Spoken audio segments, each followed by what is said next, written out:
Your Excellency Bola Ahmed Tinubu, President of the Federal Republic of Nigeria, ably represented by the Vice President, Your Excellency Dr. Umar Aliyu Toure, President of the ECOWAS Commission, Your Excellency Mahmoud Ali Yusuf, Chairperson of the African Union, ably represented also, Your Excellency Dr. Leonardo Santos Simao, Special Representative of the UN Secretary General for West Africa and the Sahel, Excellencies, colleagues, heads of state and government, distinguished ladies and gentlemen.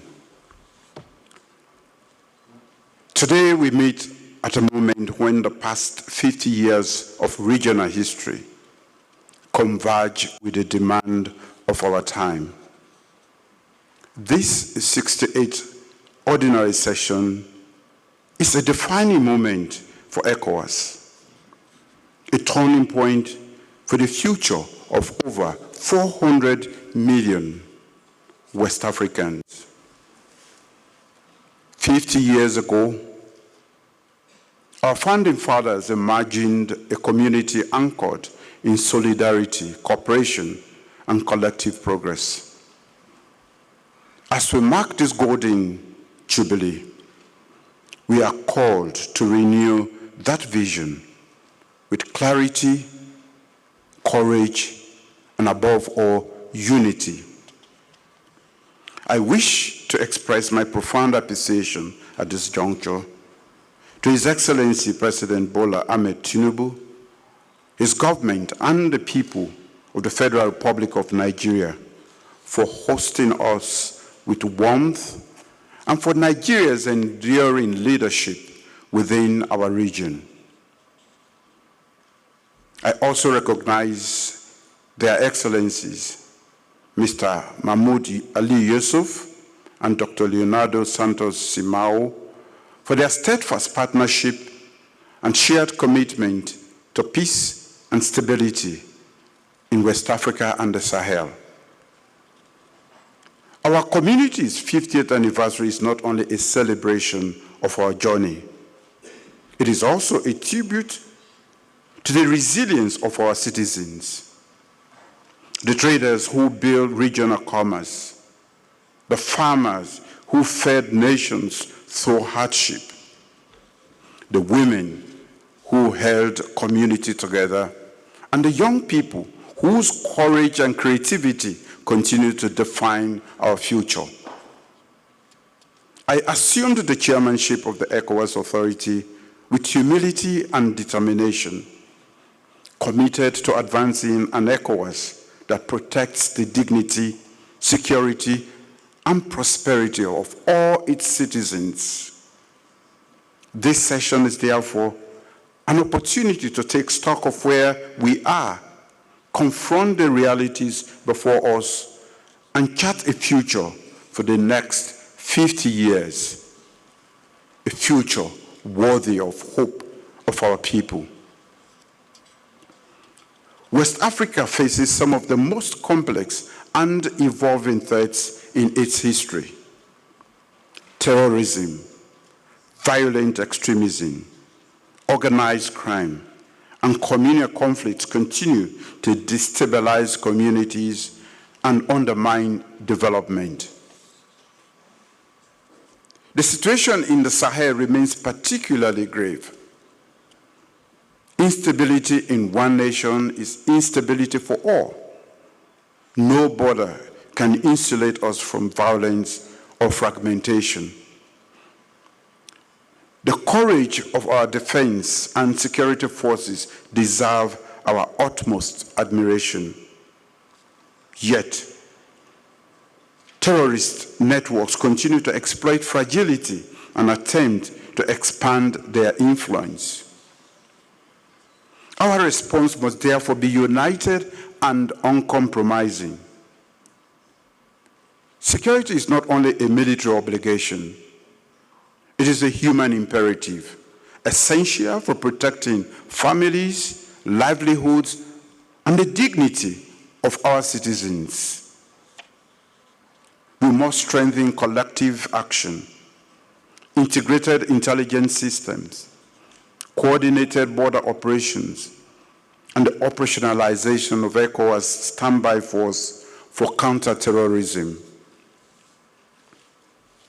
Our ministers of finance and defense are advancing modalities for sustainable financing and preparing to raise a 1,650 personnel counterterrorism brigade by the end of 2026. But we must also pair security with governance, education, job creation, and community resilience.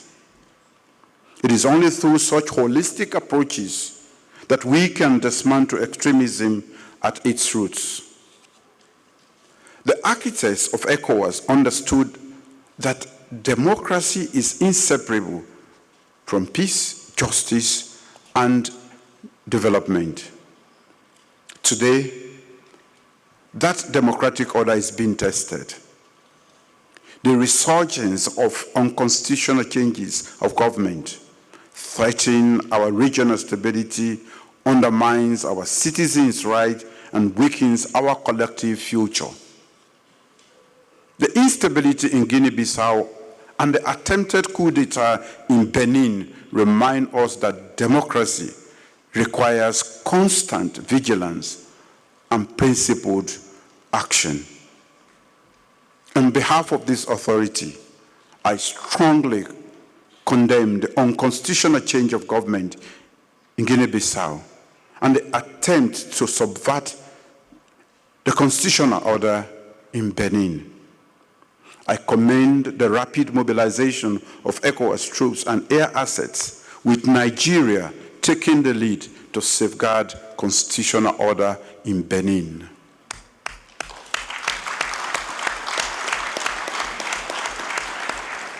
This unified regional response reaffirms an essential principle. ECOWAS does not and will not compromise on democratic governance. I express solidarity with the people of Guinea-Bissau and stand firmly with Excellency President Patrice Talon and the people of Benin for their steadfast defense of constitutional order. To our member states in transition, ECOWAS remains committed to supporting credible, inclusive, and time-bound pathways back to constitutional rule. Our citizens deserve legitimate leadership and accountable governance. We must uphold the ECOWAS protocol on democracy and good governance with clarity and moral conviction. Our citizens expect leadership, not hesitation, at this critical juncture. We commend His Excellency President Alassane Ouattara and the people of Côte d'Ivoire for reaffirming democratic participation and electoral dignity. While security and democratic challenges confront us, our citizens are also burdened by rising living costs, trade disruptions, shrinking opportunities, and pressure on national economies. In this context, regional and economic integration is not optional.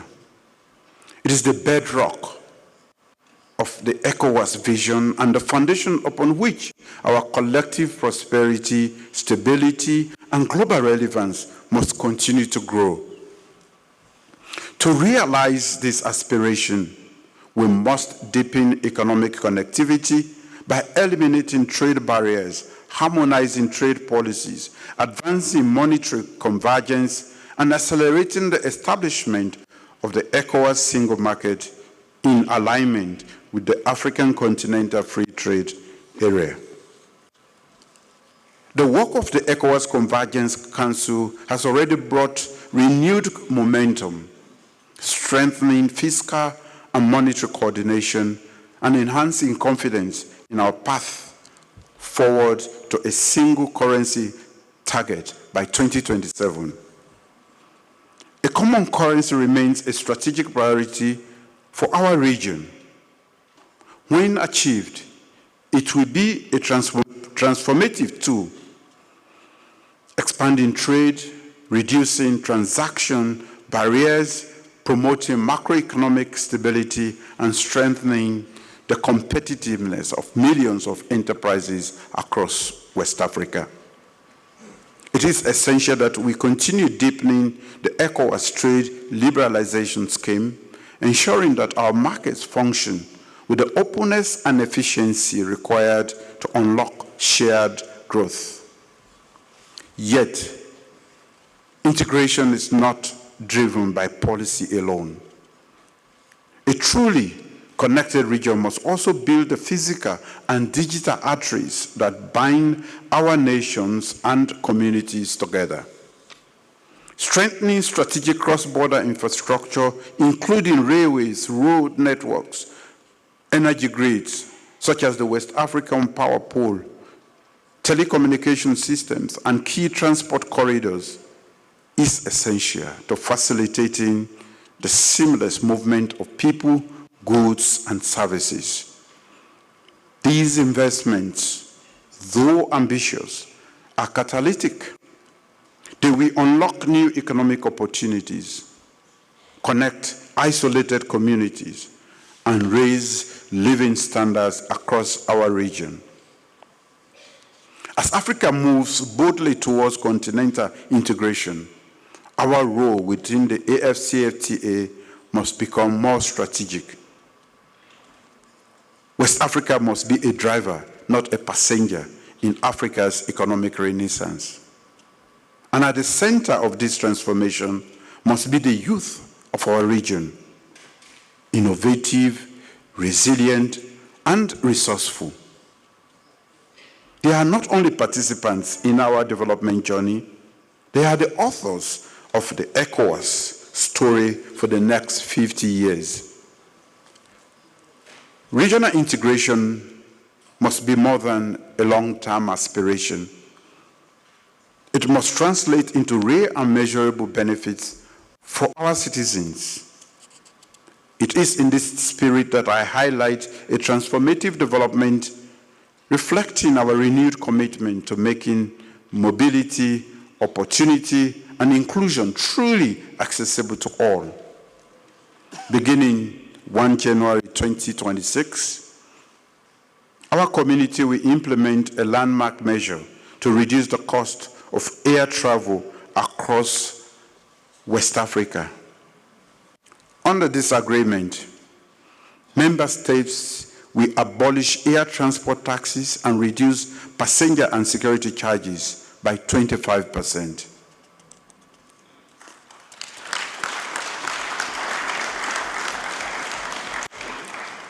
This is a bold affirmation of our collective resolve to ease the movement of our people, deepen regional trade, stimulate tourism, and strengthen the social and economic ties that define our community.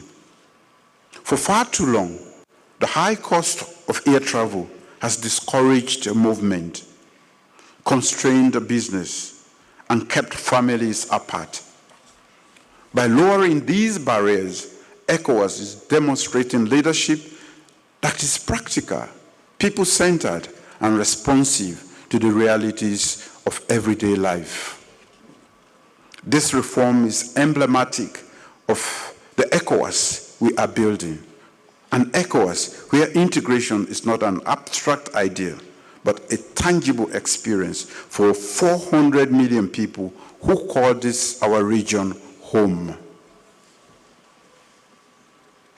As we advance these integration efforts, we also remain acutely aware that millions of our citizens continue to face displacement, food crises, flooding, and climate-related shocks.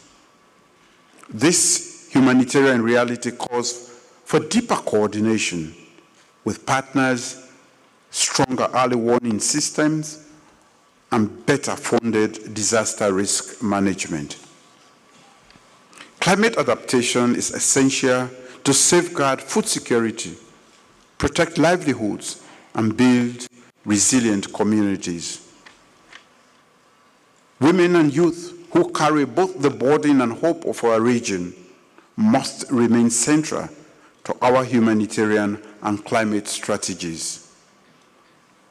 Excellencies, ladies and gentlemen, strong regional institutions are the backbone of our collective aspirations.